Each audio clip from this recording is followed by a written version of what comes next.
Hello, everyone. This video is for deploying a React application to Netlify. So I'll assume you already have a React project up on GitHub that you need to deploy to Netlify. Here I have my repository called Netlify Deployment Tutorial. I want to deploy that to the web using Netlify. So go to netlify.com and log into your account if you have one, or make one if you don't. And you're going to be greeted with this page. Click on Add New Site, import an existing project, and then click on GitHub. So this is going to ask you to log into your GitHub account to authorize it to be connected to by Netlify. Here, search the repository that you want to deploy. I'm going to search for Netlify. This is going to be it. I'm going to click on this. I'm going to leave everything here as it is by default. I'm not going to touch anything here. I believe everything that's here, you can edit those settings afterwards, or if you know what you're doing, you can make the changes you like and then hit deploy site at the bottom.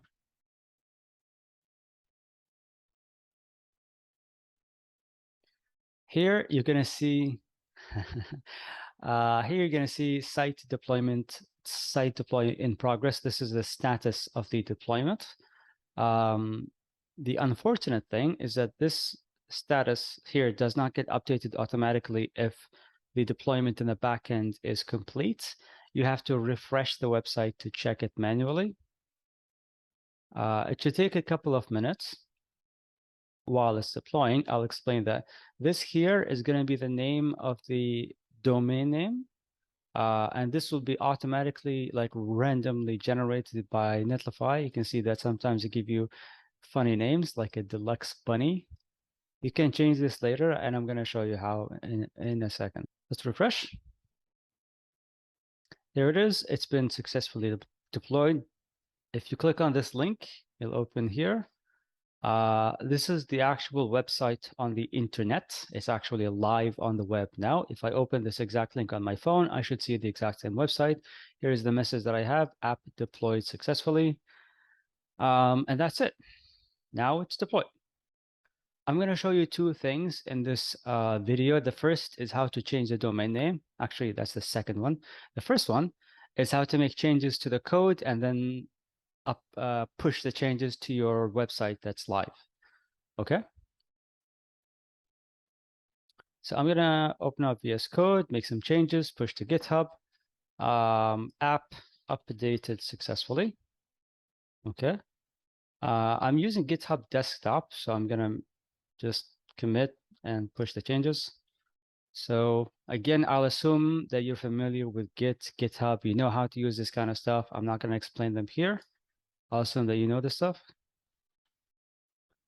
Going to check here to see that it's been updated app.js. So yes, 17 seconds ago. And then it's going to be automatically updated here.